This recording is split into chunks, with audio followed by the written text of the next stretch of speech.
大家平安，欢迎收听迦南之声，欢迎收听迦南之声，我是尤伯牧师。今天3月9号要分享的是要懂得感恩，爱会向感恩。我们要读约书亚记17到19章。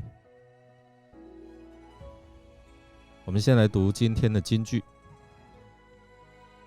约瑟的后代对约书亚说：“为什么你只分配一份土地给我们做产业呢？上主赐福给我们，我们的人数很多啊。”约书亚说：“如果你们人数多，嫌以法莲山区太小，就到比利洗人和利乏音人的森林里去开垦土地吧。”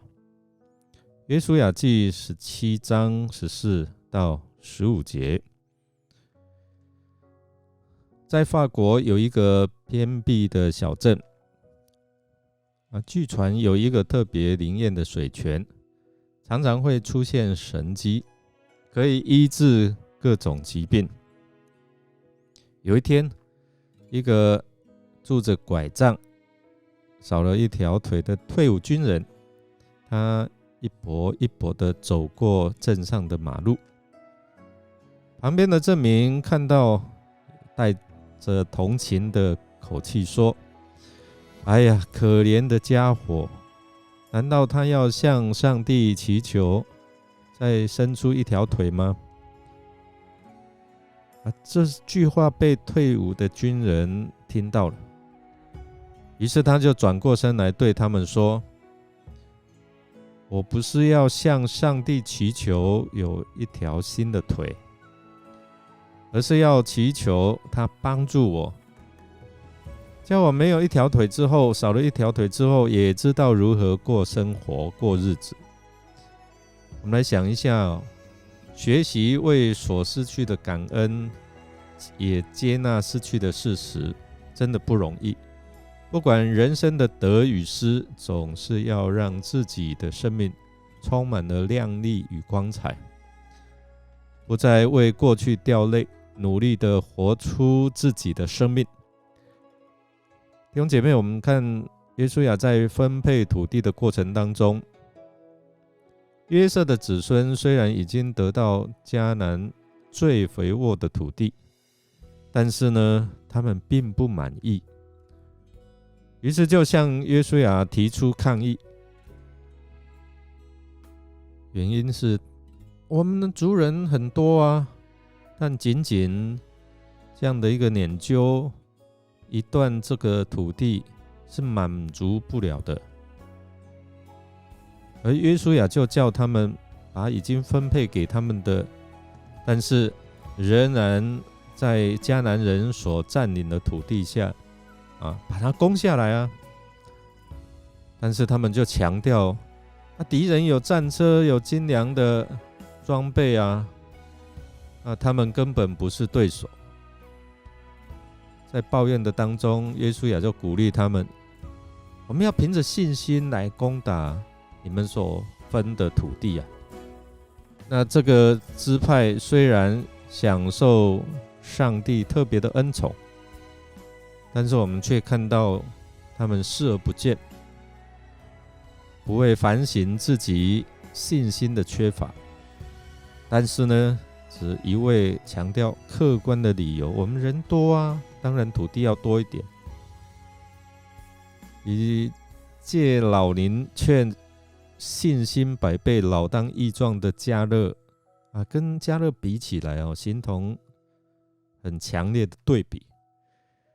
那这个知足的骄傲自大也隐隐浮现，这样的毛病在日后还会出现好多次，并且招致他们面对灾难。在不满意的事上抱怨，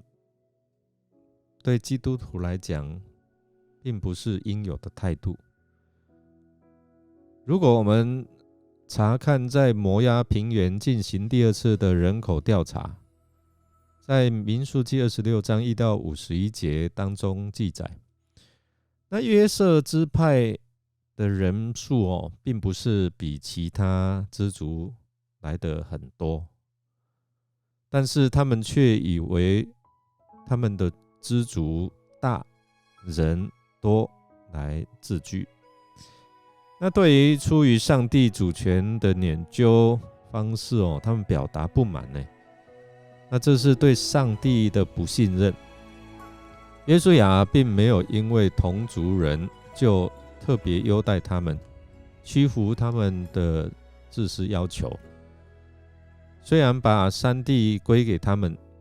但他也要他们把握机会，将困难当作挑战，自己出去开垦，开采上帝所赐的丰富天然资源，不要只想坐享其成。身为领袖，约书亚就是勉励约瑟子孙要勇敢去征战。虽然敌人强大，拥有精良的铁战车装备，但是难道你们没有看到过去上帝如何为我们征战吗？所以他鼓励约瑟的子孙，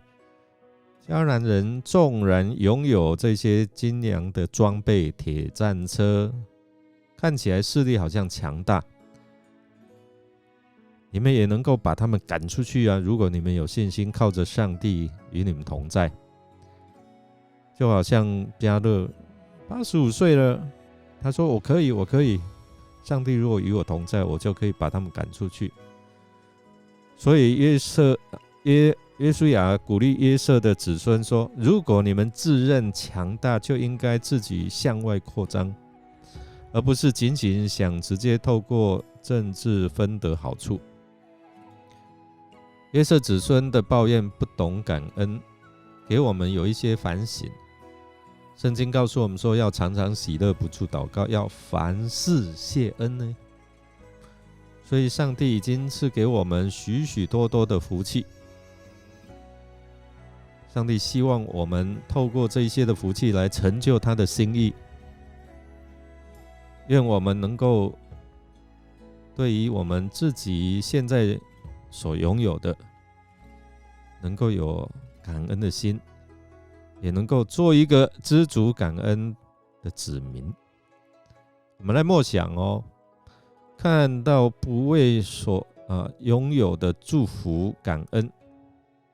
反而提出更多要求的约瑟子孙，对你有何感想呢？有什么提醒？让我们一起来祷告。亲爱的天父，我们为我们所领受的一切恩典向你献上感恩，不论多或少，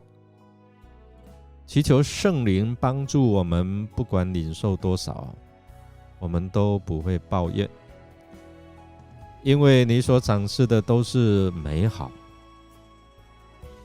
赐给我们能够靠主知足常乐，过每一天的生活。我们这样祷告，是奉靠主耶稣基督的圣名求，阿们。感谢您的收听，如果您喜欢我们的节目，欢迎订阅并给我们好评。我是尤伯牧师，祝福你平安、健康、喜乐。我们下次再见。